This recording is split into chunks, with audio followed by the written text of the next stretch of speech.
Bienvenidos a la revisión de las noticias más importantes de este miércoles 31 de mayo, tanto en nuestro país como en el mundo. Soy Nicolás Paut y les presento los titulares de la jornada. Tras 58 años y en medio de manifestaciones y emplazamientos al gobierno, este miércoles cesó la operación de la Fundición Ventanas de Codelco.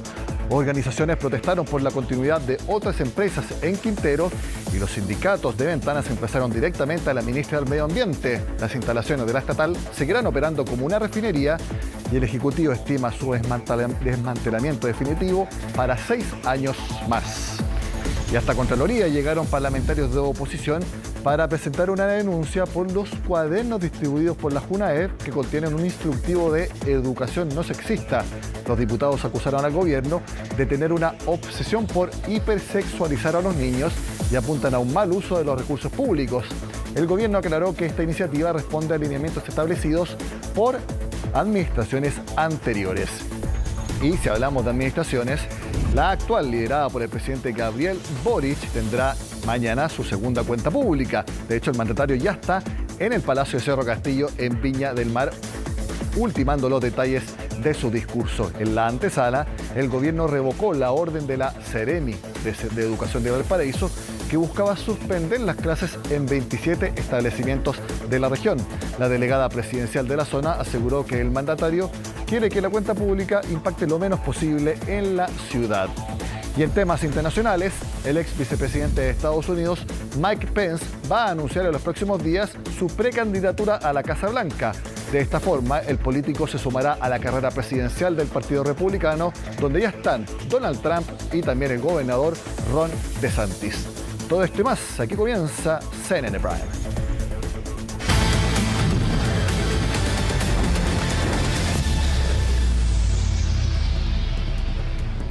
Comenzamos con el primero de los temas que veíamos en titulares de CNN Prime, porque tras casi 6 décadas de funcionamiento, este miércoles cerró definitivamente la Fundición Ventanas, al menos como fundición, porque va a seguir operando en otras funciones.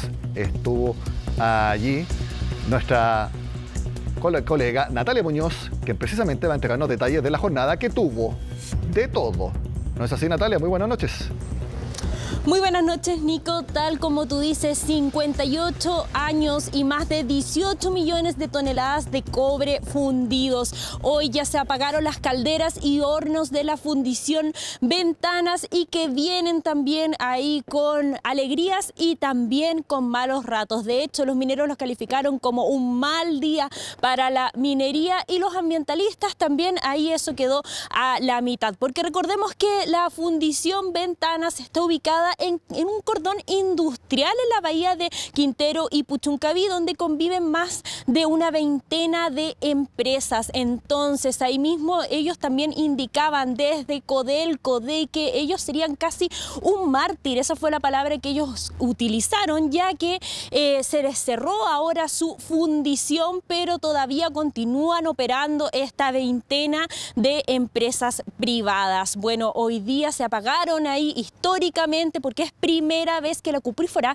cierra alguna de sus plantas y viene también con toda esta política, toda también esta polémica medioambiental. Importante ahí porque de hecho justamente la comuna de Quintero y Puchuncaví está bajo una alerta ambiental debido a contaminaciones de gases tóxicos que se reportaron durante la semana pasada. Por eso es muy importante también ahora, porque si bien es histórico de que ya la división esta, la Fundición Ventanas, haya dejado de operar, pero también lleva también ahí a desafíos para poder ir normalizando y teniendo también estándares mucho más altos en materia medioambiental y también, por supuesto, en la minería. Bueno, las reacciones también, cómo se lo tomaron los trabajadores, quienes también van a ser reubicados, cómo fue también todo el ambiente, lo podemos revisar en la nota que preparamos junto al equipo de Futuro 360 con Magdalena Fuensalida. Revisémosla.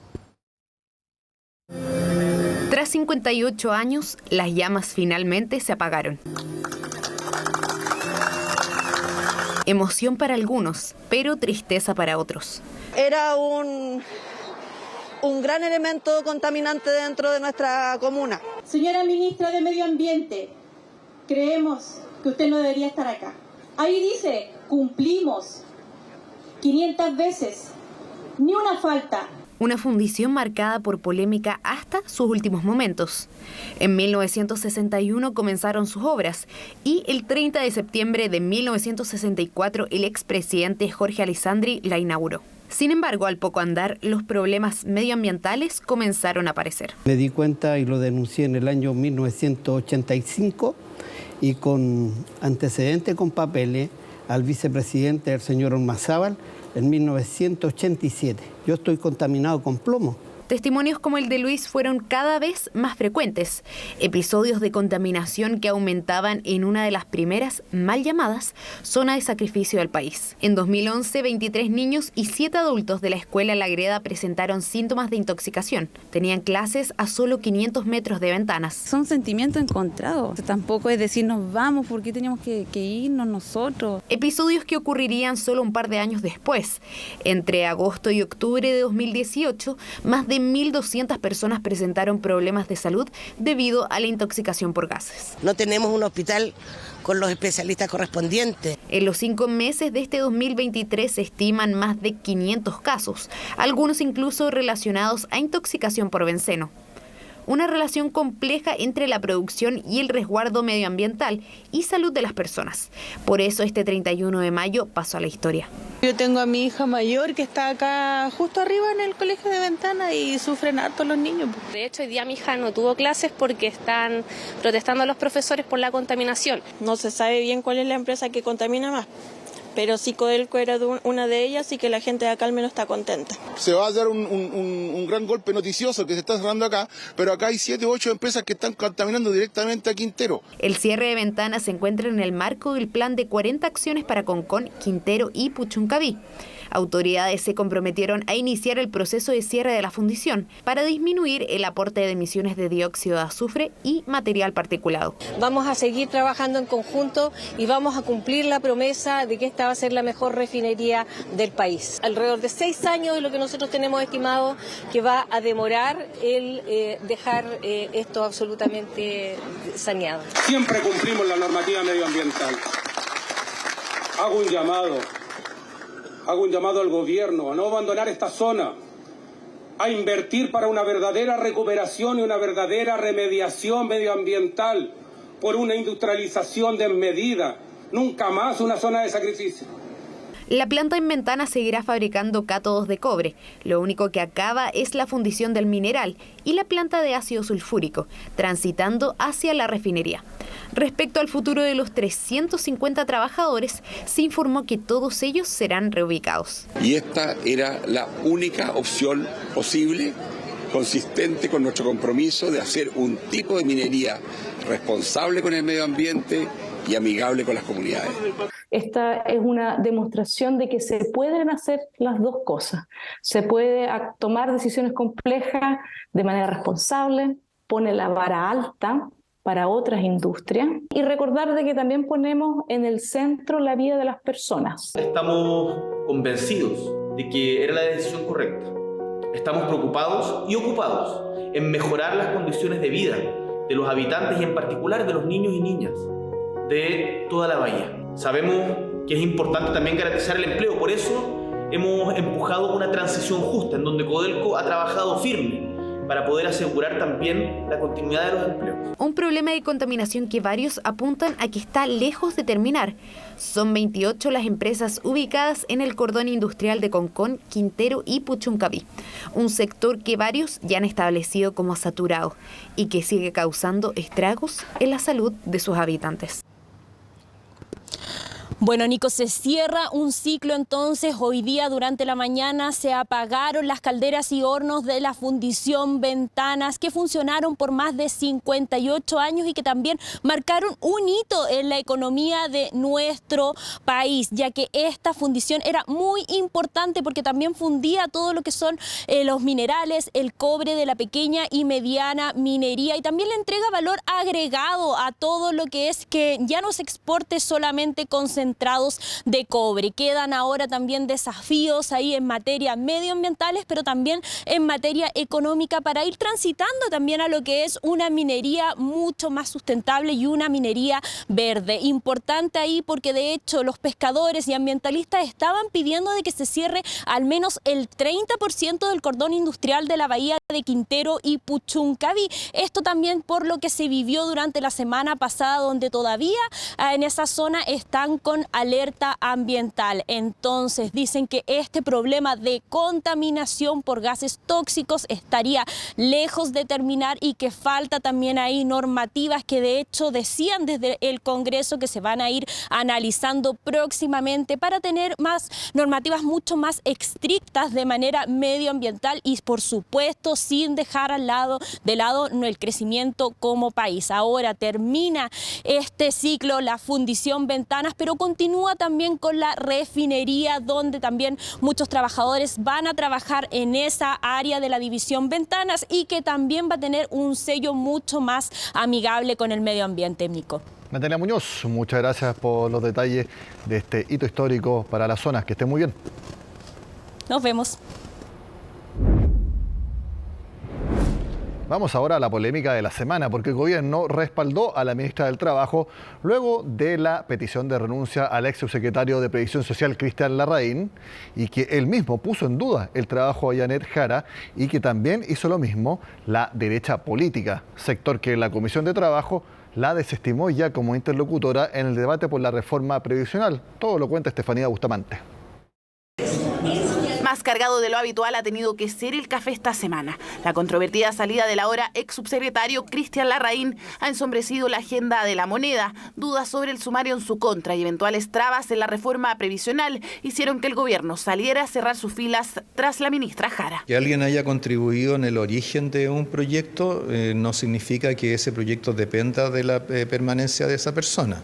Esa propuesta no es de una persona, es de equipos de trabajo. Y en esa propuesta había una línea muy común y la sigue habiendo. Línea común para el gobierno. Diferencias políticas que determinaron su salida según la derecha, sector que destacó su rol en las tratativas por pensiones y que en la Comisión de Trabajo desestimó el rol de la ministra como interlocutora. Fue un autogol. Esto se resolvía simplemente diciendo, perdió la confianza y se va del cargo. Pero nosotros, mientras la ministra no aclare y precise lo que ocurrió, no vamos a conversar con ella y no vamos a avanzar. Reconozcan que no han estado nunca reconociendo su rol como interlocutora, se han restado de los espacios como la mesa técnica y hoy día no tienen una propuesta para el país. Yo sí esperaría que esté a la altura de miras para que podamos revisar todas las propuestas que se han presentado. Están tratando de sacar provecho político, no pierdan el tiempo en discusiones artificiales, sino que más bien nos pongamos a trabajar. Para destrabar los nudos del proyecto, la ex autoridad dijo que trabajaba en una propuesta alternativa. No consideraba cuentas nocionales, sino que apuntaba a destinar un 3% a los seguros propuestos por el gobierno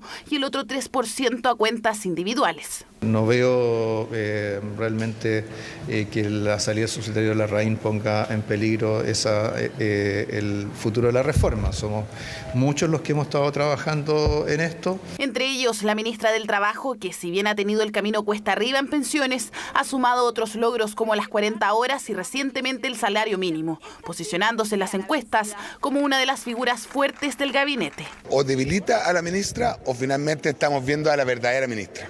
Yo creo que hoy día, a raíz de lo que pasó con el subsecretario, finalmente estamos viendo lo más perverso de la ministra. Se ha ido debilitando con el actuar que ha tenido estos últimos días.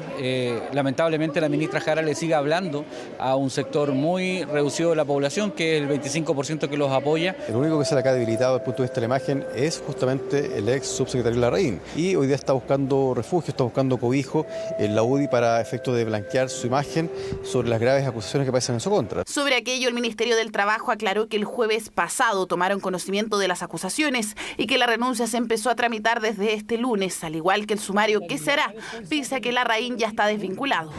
Se recibieron distintos reportes de conflictos en el entorno laboral de la subsecretaría y reclamos de personas respecto de tratos recibidos. Hasta ese momento no se habían oficializado denuncias por los canales que dan lugar a sumarios.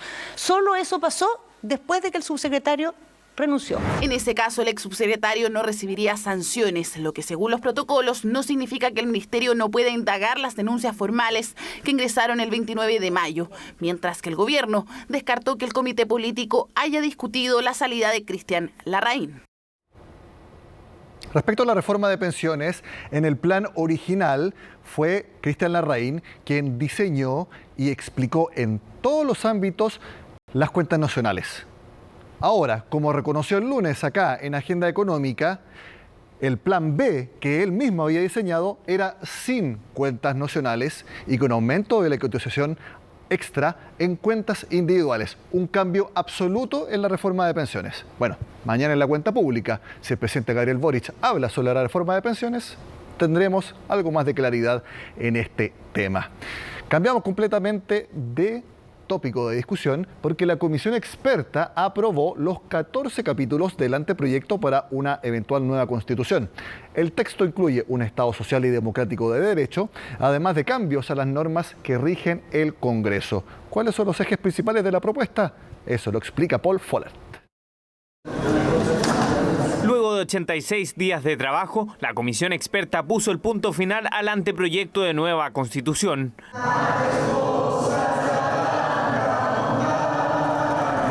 Los expertos celebraron los 14 capítulos que serán parte del texto que entregarán a los consejeros constitucionales. Un texto que fue fruto de un acuerdo transversal que va desde comunistas a republicanos. Se da por despachado el anteproyecto de nueva constitución.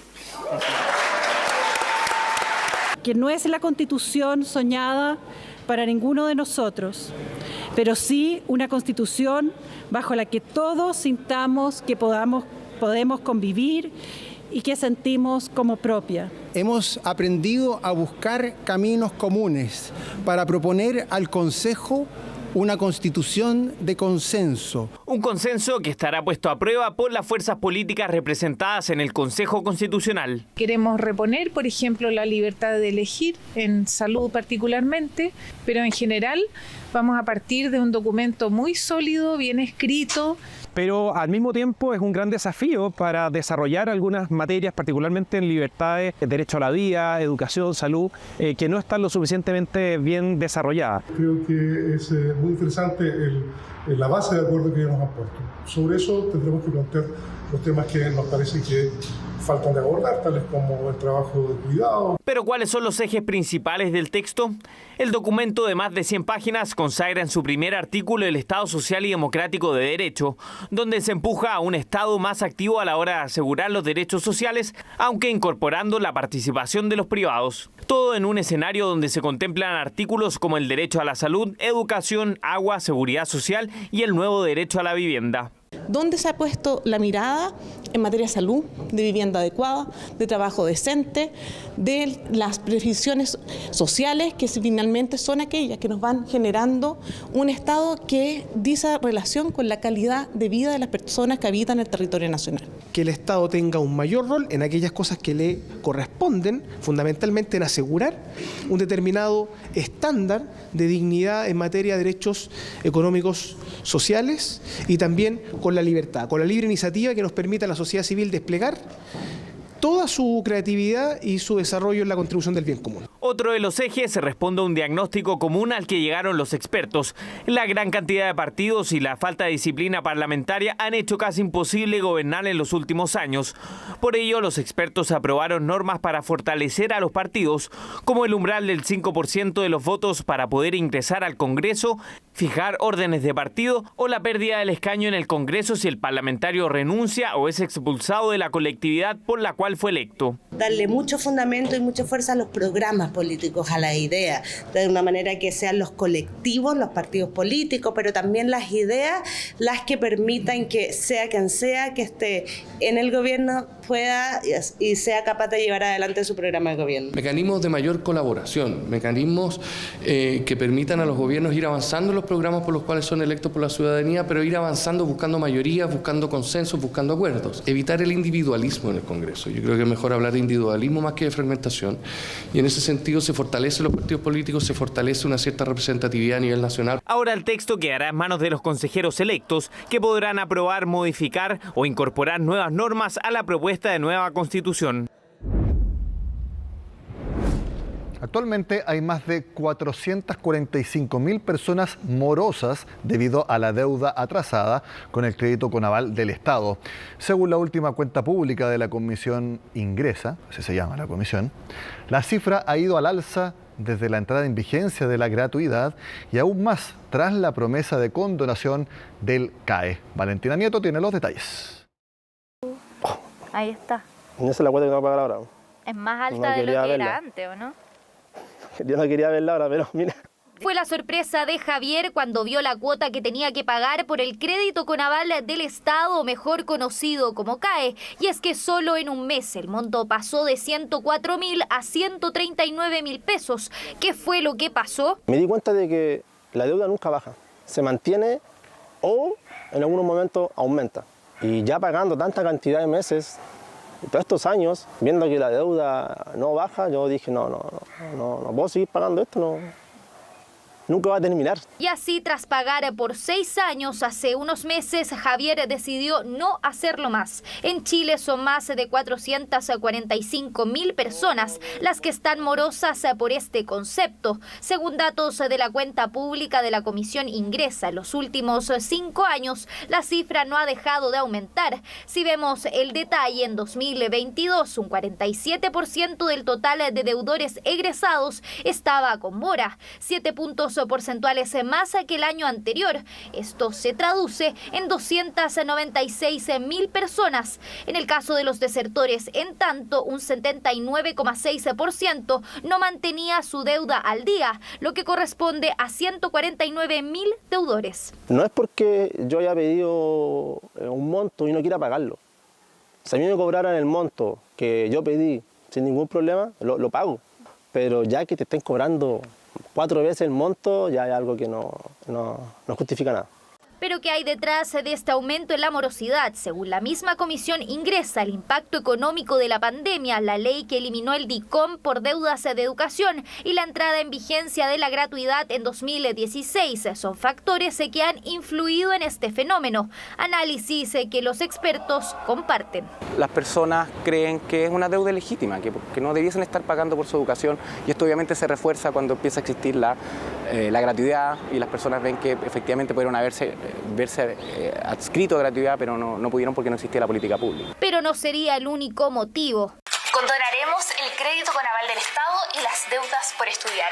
Votemos Boric, presidente.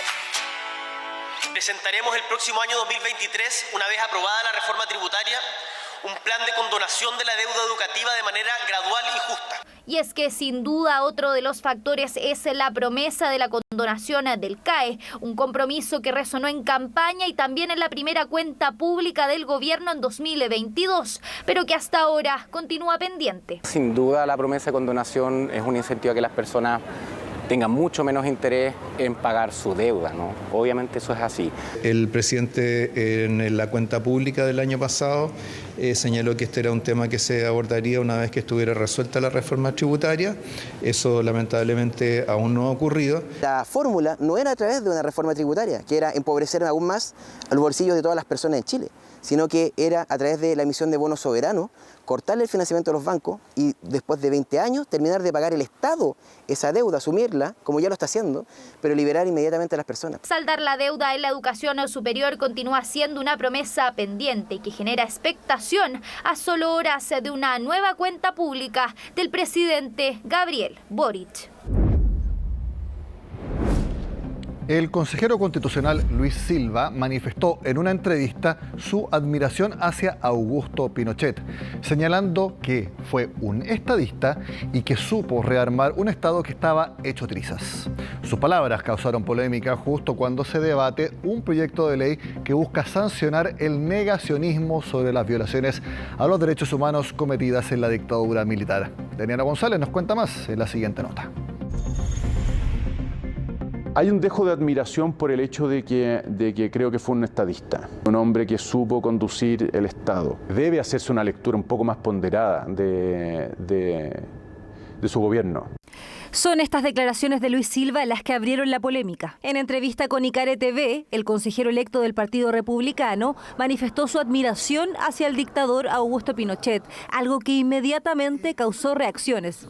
Nos preocupa que exista negacionismo, que se pretenda aún justificar o validar un golpe de Estado, una dictadura que violó derechos humanos, que masacró, ¿cierto?, a gran parte de nuestro pueblo, que persiguió políticamente, que torturó. El presidente Gabriel Boric, vía Twitter, tuvo también duras palabras para referirse a las declaraciones de Silva. Chilenas y chilenos, Augusto Pinochet fue un dictador, esencialmente antidemócrata, cuyo gobierno mató, torturó, exilió e hizo desaparecer a quienes pensaban distinto. Fue también corrupto y ladrón, cobarde hasta el final, hizo todo lo que estuvo a su alcance por evadir la justicia. Estadista, jamás. En la entrevista, el consejero electo más votado del país reconoce la figura de Pinochet, aunque declara no ser pinochetista. También dice que no avala las violaciones a los derechos humanos, aunque llama a realizar una lectura distinta y más ponderada de lo que él denomina gobierno militar. Lo indicado por el señor Silva vuelve a reflotar el pensamiento de la extrema derecha. Lo que él está diciendo es que está de acuerdo con aquello. Y es quien va a redactar, entre otras y otros, la nueva Constitución. Acá se ha dado una discusión de dictaduras buenas y malas. Vi unas diputadas de RN diciendo que en Chile hubo una dictadura buena. La democracia no es flexible a las opiniones políticas de cada uno. Yo creo que el pronunciamiento militar era justificado absolutamente. Creo que era necesaria, sin duda, la intervención militar, porque si no hubiésemos tenido situaciones, probablemente estaríamos viviendo igual como se veía en Cuba, en Venezuela. De que existieron violaciones a los derechos humanos es otra cosa. Y precisamente en medio de esta contingencia, el oficialismo presentó un proyecto de ley que pretende castigar con presidio a quienes nieguen, aprueben o justifiquen las violaciones a los derechos humanos en la dictadura militar. La idea legislativa pretende cursar penas de hasta 61 días de cárcel y además cobrar multas de 20 a 40 UTM. También incorpora un agravante de la pena para quien sea funcionario público. El delito de negacionismo como delito de resultado, tal como lo contempla la legislación alemana, significa que esa aprobación, esa justificación o esa negación de las graves violaciones de los derechos humanos cometidos en la dictadura cívico-militar van a ser sancionadas si se traducen en una alteración del orden público o vulneran el derecho a la honra y a la dignidad que tienen las víctimas. Yo lo lamento porque la verdad es que estos proyectos de ley lo que hacen es coartar la libertad de expresión. Y yo quiero poner ahí el acento, porque es muy relevante el que en nuestro país, en democracia, podamos expresarnos, sobre todo respecto de temas donde no hay una postura única. Y creo que eso mismo hay que respetarlo. Y cuando comenzamos a coartar la libertad de expresión a través de leyes con sanciones penales, la pregunta es, ¿cuáles van a ser y quién determina cuáles temas sí y cuáles temas no? Todo esto coincide con una nueva encuesta CERC-Mori, sondeo que muestra que un 36% de los chilenos justifica el golpe militar del año 73. Resultados que se entregan en un año especialmente complejo, en el que se cumplen 50 años del bombardeo a La Moneda y del inicio de la dictadura. Ya son las 9 de la noche. En CNN Prime les volvemos a reiterar que mañana el presidente Gabriel Boric realizará su segunda cuenta pública, en la que el Ejecutivo espera destacar los legados de su administración.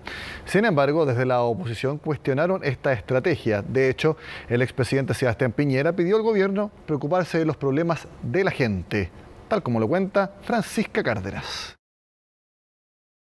Derechos sociales, mejor democracia, justicia y seguridad, crecimiento inclusivo. Apenas llevaba 3 meses al mando ese pasado 1 de junio, cuando el presidente Boric realizó su primera rendición de cuentas ante la ciudadanía. Este jueves será su segunda cuenta pública, donde el mandatario entregará un balance completo a 15 meses de administración, marcados por la crisis de seguridad, el plebiscito de salida, las elecciones del Consejo Constitucional y los cuestionamientos a su programa de gobierno. Es la primera cuenta pública del presidente de verdad para contarle a la ciudadanía lo que hemos hecho, pero también para fijar una hoja de ruta de lo que viene hacia adelante, al menos este año, que va a ser muy importante para las realizaciones que nuestro país demanda, sobre todo en su seguridad ciudadana. En su primer examen, el jefe de Estado dio a conocer las principales iniciativas de su programa. Algunas de ellas ya se hicieron realidad, pero otras permanecen inconclusas tras distintos tropiezos legislativos. El nuevo salario mínimo viene de la mano con el acuerdo al que llegamos de la reforma de pensiones y la reforma tributaria. En esta oportunidad se espera que el presidente haga un recuento de lo que se ha avanzado, instalando los primeros legados del gobierno. Un objetivo que fue cuestionado por la oposición. Precisamente el expresidente de la República, Sebastián Piñera, hizo un emplazamiento directo al mandatario. Los legados no los determinan los gobiernos, los legados los determina la gente. Así que yo le recomendaría al gobierno olvidarse del legado y preocuparse de los problemas de la gente, mirar hacia el futuro. Chile tiene muchos problemas. Específicamente, la oposición apunta a la crisis de seguridad como el principal problema del país. Es el legado de un gobierno piloto, un gobierno que se ha equivocado, un gobierno que ha sido ciego en lo que le pide la ciudadanía y un gobierno que no ha sabido administrar el Estado. También los gobiernos, aparte de contarnos sus sueños y aspiraciones, tienen que lograr administrar y administrar mejor. Después de 15 meses de la administración Boric, somos más pobres. No veo muchos elementos para dejar como legado.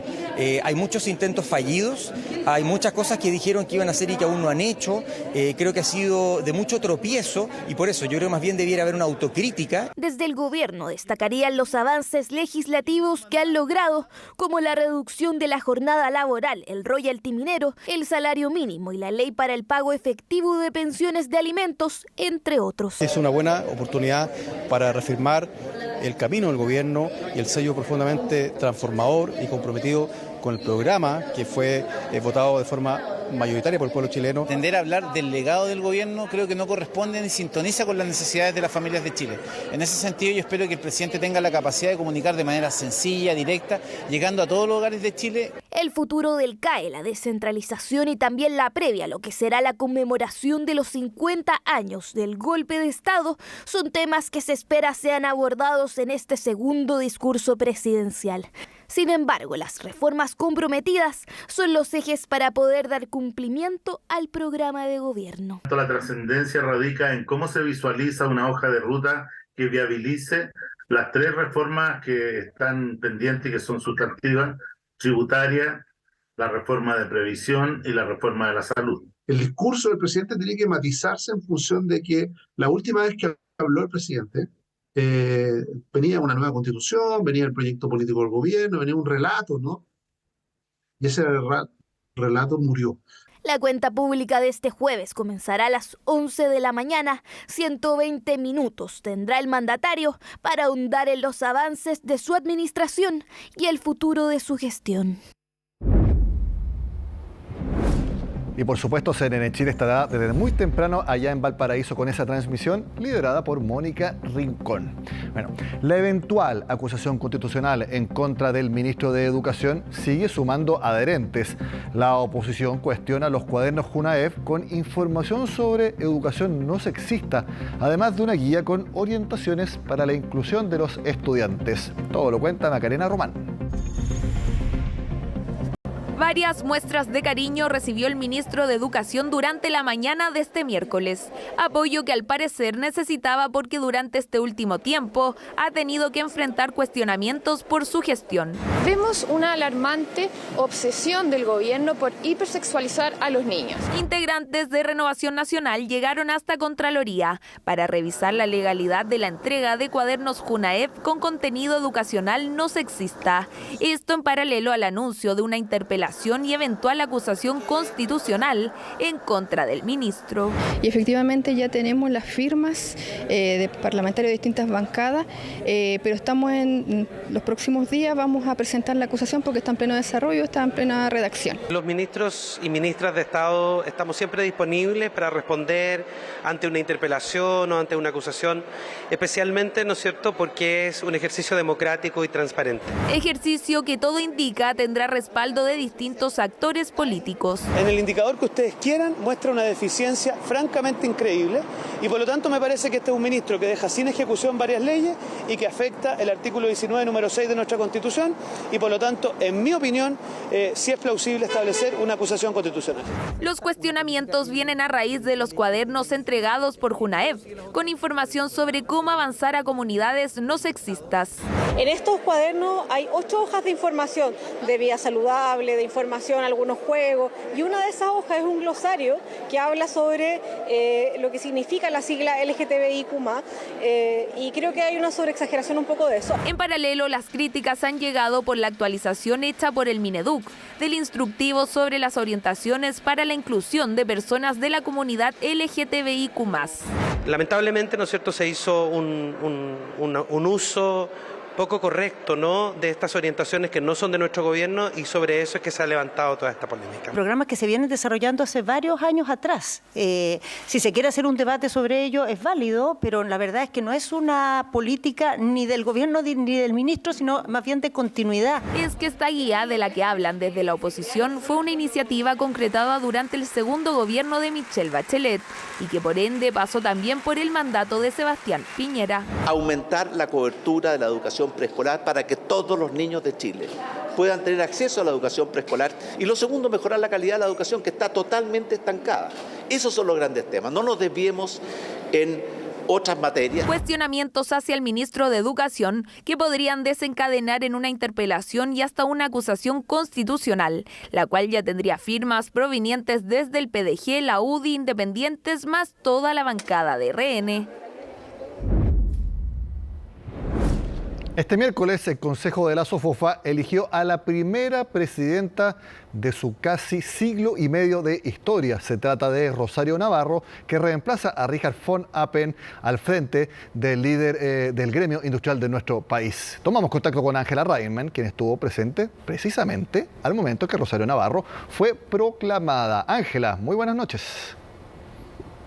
Muy buenas noches, Nicolás. Claro, con muchos aplausos, finalmente el Consejo de la Sociedad de Fomento Fabril recibió y como presidenta a Rosario Navarro. Ya lo adelantabas, se trata de la primera mujer que va a presidir este gremio luego de 140 años de historia del gremio, algo que por supuesto ha sido importante destacar y también habla de los desafíos tanto a nivel nacional que tenemos con la inclusión de las mujeres en puestos importantes, sobre todo de instituciones tan importantes como lo es la SOFOFA, como también de los desafíos que va a tener este gremio, sobre todo considerando el contexto actual que estamos viviendo a nivel nacional, donde hay un gobierno que pretende impulsar ciertas reformas económicas. Hablamos, por ejemplo, de la reforma tributaria, también de la reforma de pensiones, algo que de cierta forma no ha sido muy bien visto por la SOFOFA, no solamente actualmente, según el discurso que dio Rosario, sino también anteriormente con su ex presidente Richard von Appen. Entonces, en ese sentido también lo que han señalado y dentro de las palabras que dijo Rosario Navarro se puede deducir y también lo ha dicho textualmente, continuar con el trabajo del sector público con el sector privado. Se tiene la intención de generar diálogos con el Ejecutivo, también con el Legislativo, para poder continuar impulsando medidas que beneficien, por supuesto, a las empresas y también con la idea de poder generar políticas públicas y que vayan a favor de las más de 4.000 empresas que pertenecen a este gremio, ya sea de forma directa o indirecta, y también en este trabajo conjunto que han llevado los más de 60 consejeros de la SOFOFA durante más de 100 años. En ese contexto, entonces, se busca generar este diálogo para crear estas alianzas y que de cierta forma también potenciar el trabajo dentro de las distintas empresas, pymes, grandes, pequeñas. Y en ese contexto, Nico, te quiero invitar a que podamos escuchar a la nueva presidenta Rosario Navarro, quien se refirió a estos puntos. Creo que SOFOFA va a la vanguardia de muchos otros gremios y que hoy día hayan elegido a la primera mujer presidenta sin tener que usar ningún waiver, yo también creo que es una muy linda señal. Así que desafiada, y también espero inspirar a muchas otras niñas jóvenes a tomar el camino de hacer empresa y gremio en Chile. Sofofa siempre ha estado abierto al diálogo, creo que el empresariado tiene mucho que aportar y estamos disponibles para sentarnos al diálogo, a dialogar en temas particulares de cada una de las reformas. Tendremos que irlo viendo en la medida que sea pertinente. Aquí la alianza pública-privada genera mayor virtuosidad. Hoy día no nos podemos farrear en el momento que estamos viviendo, y Chile, de cara al desarrollo, tiene una muy linda oportunidad de hacer algo juntos. Bueno, Nicolás, Rosario Navarro de todas formas era la única candidata para este puesto, pero que de cierta forma se traduce en el trabajo que ella ha realizado durante toda su vida, que siempre ha estado muy en contacto con la innovación, con el trabajo, con el desempeño de las mujeres también en las distintas empresas, y que de cierta forma responde también a este desafío que reconocen por parte de Sofofa de poder continuar avanzando en todos estos proyectos, y por eso con un gran aplauso y de forma unánime también se selecciona a Rosario Navarro como la primera mujer que va a presidir este gremio. En ese contexto también, y en estas distintas discusiones que hay, más que nada desafíos que tiene la Sociedad de Fomento Fabril, también pudimos conversar con expresidentes. Si bien no pudimos conversar directamente con Richard von Happen, quien es finalmente quien deja el puesto por Rosario, pudimos conversar con Bernardo Larraín Mate, quien estuvo y presidió antes de Richard el gremio, quien estuvo también dentro de un contexto y discusiones durante, por ejemplo, el estallido social, también el inicio de la pandemia, liderando lo que es este gremio. Entonces también sabe los desafíos en los cuales se va a enfrentar Rosario, considerando el contexto que estamos viviendo actualmente, sobre todo con la discusión de la Constitución, de la nueva Constitución, algo que se está trabajando actualmente. En ese sentido, también el llamado que continúan realizando por parte de los consejeros y de ex autoridades de la Sofofa también va en la misma línea, continuar generando los diálogos que se tienen que llevar a cabo para poder continuar realizando y llevando a cabo políticas públicas entre el sector público y el sector privado, un conjunto que se tiene que realizar para poder continuar no solamente con el fomento o el crecimiento, sino que también con el desarrollo de las distintas y nuevas empresas. Te invito a que también podamos escuchar a Bernardo Larraín Mate, quien estuvo presente, por supuesto, en este nombramiento de Rosario Navarro. Por supuesto que es importante, creo que esto le abre puertas a muchas otras mujeres destacadas que trabajan en Sofofa, tanto en Sofofa directamente como en los gremios que están asociados a Sofofa. Ojalá sea un impulso, una motivación. Hay un proceso constitucional en curso que todos deseamos, y Rosario creo que también tiene ese objetivo, ¿no es cierto?, colaborar, contribuir, acompañar este proceso para que llegue a buen término. Tiene que mostrar en el fondo cuál debiera ser un sistema tributario estable para el siglo XXI, que no tenga que ser parchado cada 2 años, como ha ocurrido en los últimos 10 años en Chile. Y no hemos dado con las reformas para, en el fondo, realmente redinamizar nuestra economía, digamos. Y eso es fundamental para las personas. Yo creo que eso, Rosario, que es un liderazgo, ¿no es cierto?, nuevo, empático. Ojalá que él tenga, yo creo que va a tener la claridad para poner ese tema, en el fondo, en el centro del debate público. Bueno, Richard von Happen deja finalmente cede este puesto de la presidencia de la Sofofa a Rosario Navarro, y dentro también, por supuesto, de estos orgullos que existen por medio de los consejeros, también está el padre de Rosario. Hablamos de Andrés Navarro, que también hace 10 años aproximadamente se postuló a la presidencia de este gremio, no ganó, pero que sin embargo se siente orgulloso totalmente de los desafíos que va a tener que enfrentar su hija en estos próximos 2 años. Así que pudimos conversar con él. Él se mostró de alguna forma muy orgulloso, también reconociendo los distintos desafíos que hay por delante. Así que escuchémoslo también. Aquí hay un cambio generacional y la Sofofa actual es la generación de nuestros hijos mayores. Y creo que lo están haciendo mejor que nosotros. Mucho más abierto, mucho más integrador, y incorporar a la empresa, a la sociedad de forma mucho más tangible. Articular acuerdos hoy día es el gran desafío del país. Hacer posible acuerdos rápidos y que no nos quedemos pegados a los mismos temas por años. Nunca ha sido fácil, no es que ahora sea más duro que antes, y tiene que trabajar con fuerza, con dedicación y con esperanza. Todos creemos que en 2 años más vamos a estar mejor que hoy. Bueno, luego de la elección de Rosario Navarro al frente de la SOFOFA, me parece que hay todavía 2 techos de cristal que se tienen que romper. Que sea elegida la primera presidenta de la CPC y también que haya alguna vez una ministra de Hacienda en nuestro país. Ángela Rayman, muchas gracias por el despacho. Que esté muy bien. Buenas noches. Un abrazo, Nicolás. Muy buenas noches. A las 9:15 de la noche les tengo una excelente noticia para todas las personas y también, por supuesto, los que andan todos los días en auto. Este jueves volverán a bajar los precios de las bencinas. Será en torno a 22 pesos por litro. Un descenso que agradecen las personas, pero que todavía encuentran insuficientes ante el aún elevado valor que hay por litro en las estaciones de servicio. Así lo cuenta María Luisa Carrión. Si le digo que van a bajar de nuevo las bencinas, ¿cómo lo toma? ¿Bueno, malo, alivia? No le creo, la verdad que no le creo. Pero aunque me crea o no, lo cierto es que nuevamente las gasolinas bajarían de precio esta semana. Así lo informó ENAP. El litro de 93 octanos cae 22,6 pesos y el de 97 en poco más de 23 pesos. Si baja más, mejor para cada uno de los que conducimos, que tenemos vehículos. Hace 2 años estaban como en 800 pesos más o menos. Entonces yo creo que por ahí deberían dar... Bajar de los 1.000 pesos. Dice. Bajar de los 1.000 pesos, claro, si todavía está muy alto. Es que aunque sea una buena noticia, lo cierto es que aún dicen los conductores, no se siente un real alivio en el bolsillo. En las últimas semanas se ha acumulado un descenso de unos 50 pesos por litro. En el caso de la gasolina, se explica principalmente por las variaciones del precio internacional del petróleo que han estado convergiendo a los $70 por barril.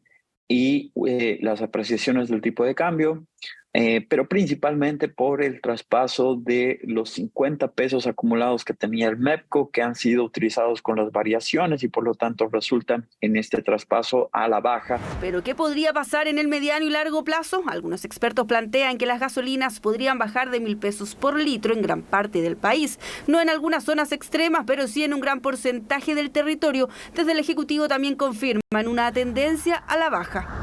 La Agencia Internacional de Energía ha sido bastante clara en que lo que nos espera para los siguientes meses es precisamente una disminución en los precios de los combustibles fósiles, la generalidad de los combustibles fósiles. Ahora, yo creo que cuando estamos en estas etapas más bien de disminución, también hay que recordar lo expuesto que estamos como país a los combustibles fósiles y a las variaciones.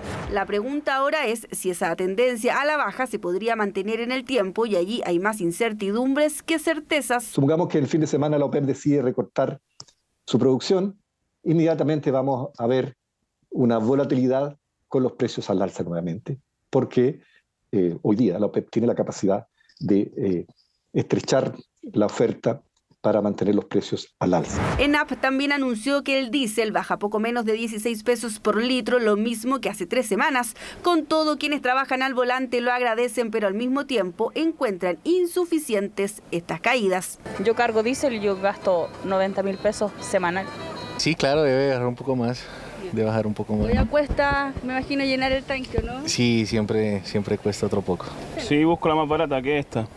No siempre, pero trato de ir a la más barata. Y allí la recomendación es una sola, revisar benzinaenlinea.cl, donde puede buscar por zona geográfica el lugar más barato cerca de usted. Por otro lado, no todos son buenas noticias porque la parafina subirá 13 pesos este jueves.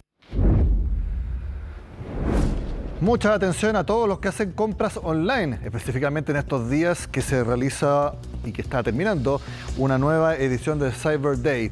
La PDI registró un aumento de las denuncias por estafas en la región metropolitana.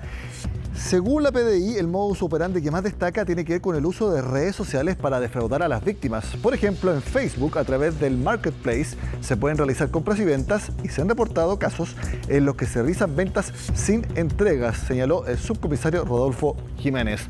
Para que ustedes, si les interesa obviamente no caer en estas estafas, ingresen a cnnchile.com, donde está el detalle de esta noticia y mucho, mucho más.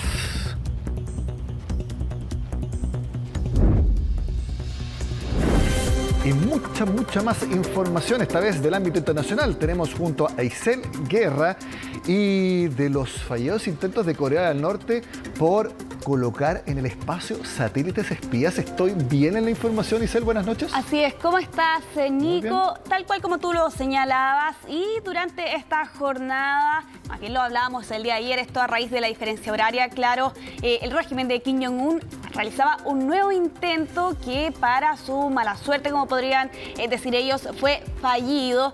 Es ya el sexto lanzamiento que de hecho originó la alarma y la alerta de Japón, también de Corea del Sur, con estos anuncios que había realizado la autoridad con esta emisión de mensajes de alerta, las sirenas también antiaéreas y de emergencia sonando en Corea del Sur, también en Japón. Y pues bien, durante esta jornada se conocían más detalles, porque inicialmente, Nico, se había hablado de que aparentemente era un misil balístico, pero sin embargo aquí el régimen de Kim Jong-un señaló que se trataba del lanzamiento de un misil militar con el que busca espiar a Estados Unidos. Un anuncio que ya había realizado hace algunos días atrás. De hecho, habían dado un plazo. Mensaje para calmar a todos. Exactamente, habían puesto incluso la fecha y decían que entre el 31 de mayo y el 11 de junio iban a realizar este lanzamiento, que finalmente, y como conocíamos también bastante temprano durante esta jornada, terminó en el mar. Te invito, Nico, a que pasemos a revisar el completo informe de Gabriel Palma, que nos cuenta no solo este intento, sino que también otros que ha llevado a cabo el régimen norcoreano.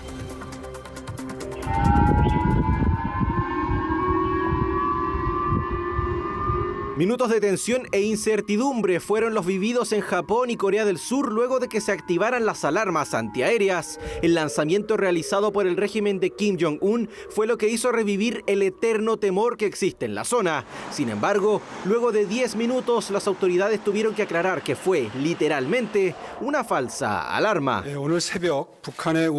Pido disculpas por la confusión sobre el mensaje de emergencia de la ciudad de Seúl por el lanzamiento espacial de Corea del Norte.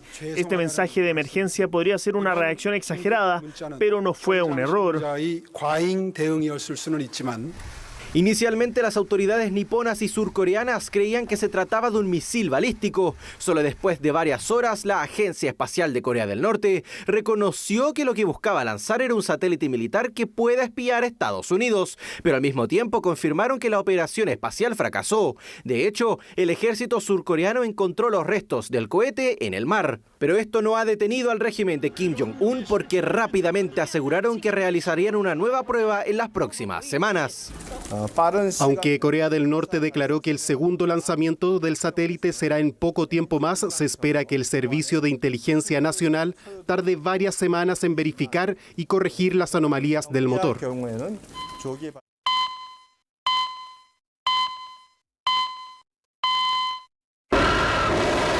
El lanzamiento de este miércoles está lejos de ser el único realizado por el régimen de Corea del Norte en su historia. Antes de este último evento, el país había realizado otras 5 incursiones.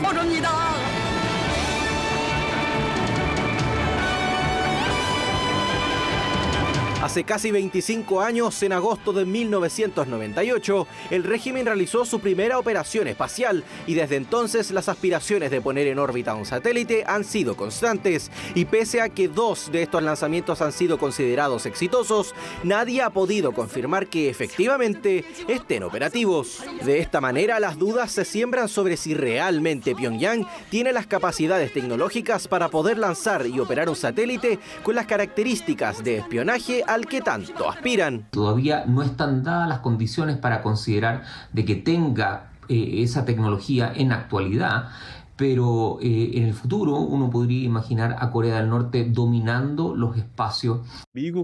Corea del Norte quiere demostrar que puede observar a Estados Unidos y su capacidad para atacar con precisión a Estados Unidos tanto como sea posible. Parecen tener cierta capacidad para lanzar un proyectil, pero la de lanzar un satélite aún no se ha probado.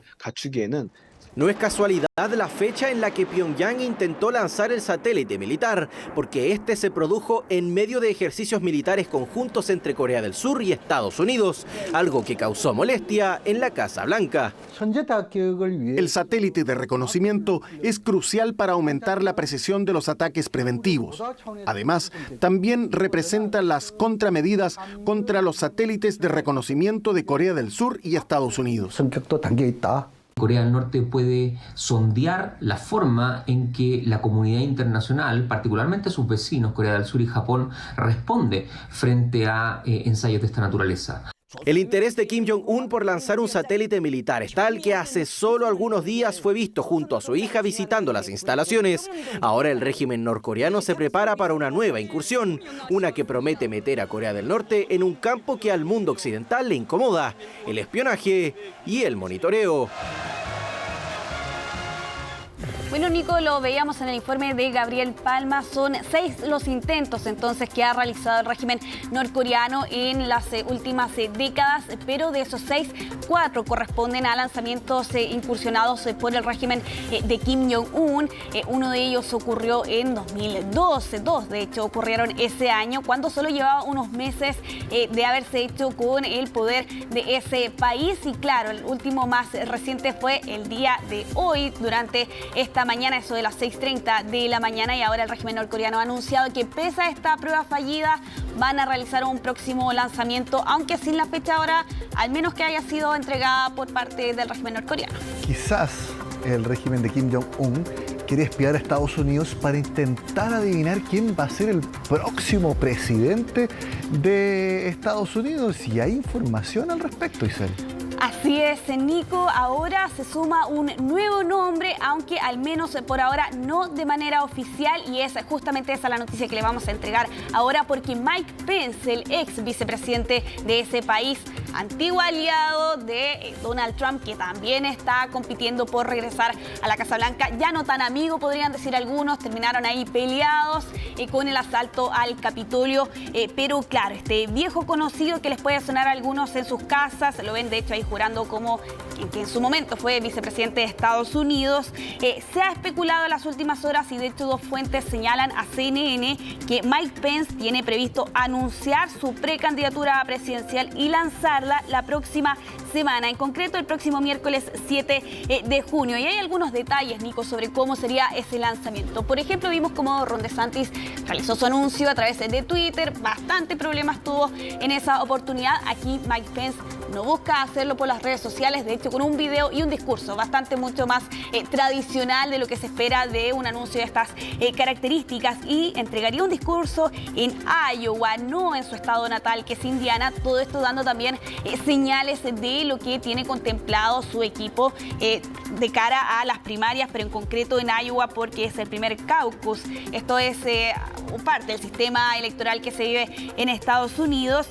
Y aquí hay que tener en cuenta cómo ya comienzan a sonar cada vez más nombres en esta carrera republicana, teniendo en cuenta que se tiene que realizar una primaria para ver quién de todos estos nombres va a enfrentar en su momento a Joe Biden, que también busca y opta aquí por la reelección. Y hemos hablado de Donald Trump, por ejemplo, que anunció su candidatura en noviembre del año pasado, bastante adelantado respecto de los otros competidores.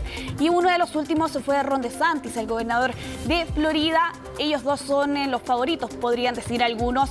Y aquí el ex vicepresidente de Estados Unidos busca lograr una oportunidad. Habrá que ver allí cómo le va, pero ya tiene a su rival acérrimo, que es Donald Trump. Bastante amigos, fue su compañero de fórmula, fue su ex vicepresidente, pero claro, con el asalto al Capitolio ahí se rompió la amistad, y esto porque Donald Trump le había pedido a Mike Pence que de alguna u otra forma, de hecho lo están viendo ahí en las fotografías, hiciera algo para que no se votara o no se llevara a cabo esta certificación que se estaba llevando a cabo en el Capitolio este 6 de enero. Pasamos de Estados Unidos a hablar de Brasil, donde hay un expresidente en graves problemas judiciales. Así es, un ex vicepresidente de esa nación que ha sido condenado a casi 9 años de cárcel. Estamos hablando de Fernando Collor de Mello, quien gobernó entre 1990 y 1992, y que finalmente aquí la Corte Suprema, o más bien el Supremo Tribunal Federal, por 8 votos a favor y 2 en contra, ha determinado logrado condenarlo a 8 años de cárcel, sumado además a 10 meses, 8 años y 10 meses de prisión, esto acusado de corrupción en una causa bastante conocida, no solo en Brasil, claramente, sino que también en nuestro país. Estamos hablando de Lava Jato, y aquí se le acusaba al expresidente brasileño de haber recibido 20 millones de reales, aproximadamente unos 4 millones de dólares, por viabilizar irregularmente contratos entre una constructora y también la ex filial de Petrobras. Y estaba pendiente justamente la sentencia porque ya la semana pasada había sido declarado culpable. Quedaba pendiente entonces cuánto era lo que iba a tener que cumplir en la cárcel. Finalmente aquí el Supremo Tribunal Federal ha determinado por 8 votos a favor y 2 en contra que va a ser un periodo de casi 9 años. Bastante menos de lo que apuntaban algunos de los jueces de esta causa, que incluso buscaban que cumpliera una pena de 33 años de cárcel. Va a ser 8 años y 10 meses lo que deberá cumplir a raíz de esta acusación por corrupción. Expresidente que por lo demás dejó el cargo en 1992, también enfrentando varias denuncias de corrupción. Y claro, en este caso que ya es sumamente conocido porque, sin ir más lejos, el actual presidente de Brasil, Lula da Silva, también... Exacto, estuvo en prisión. Y aparte de, bueno, Lula da Silva, que ahora es presidente nuevamente, pero Collor de Mello, no estaba entonces haciendo memoria si es que había otro presidente que haya estado, o actualmente me parece que no, pero que haya estado quizás en prisión, porque Dilma Rousseff no fue a prisión, sino que fue destituida también. Pero me parece que no hay otro presidente en la cárcel. Algo más cercano a eso podría ser Michel Temer, que estuvo en prisión preventiva, pero claro, no en estas condiciones en las que vimos, por ejemplo, a Lula, que estuvo 18 meses en la cárcel, finalmente abandonó el penal, y ahora estamos viendo el caso de este expresidente de Brasil, que al menos hasta ahora no hay fecha para que cumpla exactamente cuándo se va a acercar hasta la cárcel. Vamos a finalizar esta revisión internacional, Nico, con imágenes bastante impactantes que llegan desde Estados Unidos, y es un choque. Lo vamos a ver ahora a nuestras espaldas. Estamos viendo la cámara corporal de un policía que estaba en el lugar por un accidente, y vemos cómo ese auto prácticamente voló tras haber impactado con una grúa que justamente estaba en ese lugar, porque estaba haciendo frente a un accidente que se había registrado algunos minutos antes. Esto ocurrió en Lowndes, Georgia, esto es al sur del estado, de ese estado en Estados Unidos, y vemos allí lo que captó justamente esta cámara corporal de este policía, que rápidamente se acerca hasta este vehículo para poder comprobar qué había ocurrido con la persona que estaba al interior de este auto. Y aquí se ha detallado por parte de las autoridades que este hecho ocurrió el pasado 24 de mayo, pero es recién ahora cuando se divulgan estas imágenes bastante impactantes. Hay que señalar que aquí la persona que estaba conduciendo era una mujer de 21 años de Florida. No están muy claras las razones que llevaron a que esta persona impactara contra esta grúa y terminara volando, pero sin embargo las autoridades han señalado que pese a que esta mujer logró sobrevivir a este accidente, sí lo tuvo más bien heridas de gravedad, pero logró sobrevivir de este impactante accidente que tiene el registro justo en el momento exacto, que es por parte de esta cámara corporal de este policía que justamente estaba en ese lugar atendiendo otra emergencia. Isel Guerra, muchas gracias por traernos este completo informe, que estés muy bien. Igualmente, que estés bien. Hacemos la pausa y ya volvemos con más CNN Prime, específicamente los deportes, porque hay un campeón europeo en el fútbol. Ahí va a estar atento. Así es. Nos vemos al regreso. La Cámara de Diputados va a interponer una denuncia en contra del pastor Soto luego de que ésta atacara verbalmente a la parlamentaria comunista Marisela Santibáñez. El predicador relacionó la muerte de la hija de la diputada, que fue a causa de una leucemia, con su apoyo al aborto. Tras sus declaraciones, las parlamentarias Daniela Serrano y Marcela Riquelme se acercaron al lugar donde estaba el pastor Soto y lo increparon, produciéndose un altercado que derivó en la intervención de carabineros. Ya en la sala, la diputada Santibáñez agradeció el apoyo transversal de sus colegas y entre lágrimas llamó a la Cámara a tomar acciones concretas para evitar este tipo de actos. Presidente, esto afecta a mi familia. Presidente, esto afecta a mi familia. Faltan 20 días para que se cumpla un aniversario más de la muerte de mi hija. Digan de mí lo que quieran. Cuestionen todos mis actos. Pero la muerte de un hijo no es argumento para atacar a una política, a una diputada, a un diputado. Esto no pasa en ninguna parte del mundo. Si ustedes como Cámara de Diputados no nos protegen, me voy a tener que proteger sola. En este caso acompañaremos, si es que así lo estiman las personas afectadas, como mesa acompañaremos esta acción que esperamos tenga como resultado una orden de alejamiento del edificio, de tal manera de evitar que continúe con las provocaciones y con las agresiones psíquicas, pero también, como hemos visto ya hoy, también agresiones físicas en contra de parlamentarias o parlamentarios. Nuestra opinión es que ese señor es un peligro para la integridad física y psíquica de las víctimas que han sido afectadas por él y por lo tanto no debe estar cerca de este edificio. Los colonos es el título de la película chilena que arrasó recientemente en el Festival de Cannes. El filme, además de ser premiado en el prestigioso certamen, ha recibido elogios por parte de la crítica internacional. CNN Chile conversó con su director, Felipe Gálvez, y todos los detalles los tiene Emilio Sen. Lo traje de México. Dicen que puede oler a un indio a kilómetros. La película chilena de la que todo el mundo está hablando. Los colonos, la ópera prima de Felipe Gálvez, ha acaparado todas las miradas tras su exitoso paso por el Festival de Cannes, donde se llevó el premio de la crítica internacional. Quiero que abra una ruta hacia el Atlántico para mis ovejas. Para eso va a tener que limpiar esta isla. El filme retrata el exterminio del pueblo Selknam en Tierra del Fuego a inicios del siglo XX, una parte de la historia de Chile en la que el cineasta trabajó años para poder llevar a la pantalla grande. Fue un proceso muy largo, fue un proceso casi de 9 años y curiosamente, y es parte de la anécdota yo creo que yo leí una noticia en El Mostrador que publicaron del genocidio Selknam hace más de, diría, unos 10 años. Y desde ahí me llamó la atención, hablaban del genocidio, no era algo que yo conocía. Y empecé a investigar. Alfredo Castro interpreta a un rico estanciero, quien se propone la misión de cazar indígenas con la excusa de abrir una ruta para sus ovejas hasta el Atlántico. Allí, de forma accidental, un chileno mestizo se vuelve cómplice del genocidio. Yo creo que es una historia universal, ¿no? Los procesos de colonización son procesos de barbarie que han sucedido en muchos lugares del mundo y que desde ahí las audiencias pueden conectar. Para nosotros en Chile el tema es... Yo diría que está escondido, que no es parte de nuestra historia oficial, que hay una especie hay una negación hacia lo sucedido. 10 minutos de ovación dieron la bienvenida a los colonos tras su debut en Cannes, logro que sumado al preciado galardón Fripesi forma parte del extenso listado de reconocimientos que ha recibido el filme en solo un par de semanas. Ojalá eso ayude a que más gente la pueda ver. O sea,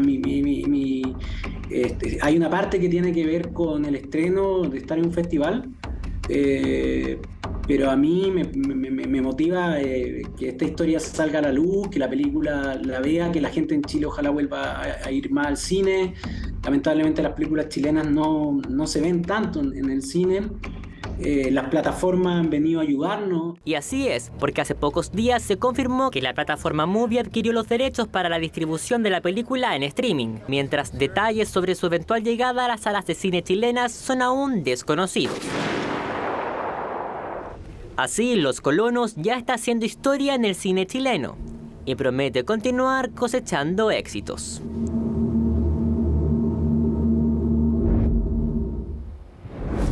Con Los Colonos terminamos CNN Prime de este miércoles, ahora viene CNN Tiempo y luego un nuevo capítulo de Influyentes. Miércoles 31 de mayo, así estuvo nuestro país y el mundo. Somos CNN Chile, soy Nicolás Paut y les deseo muy buenas noches.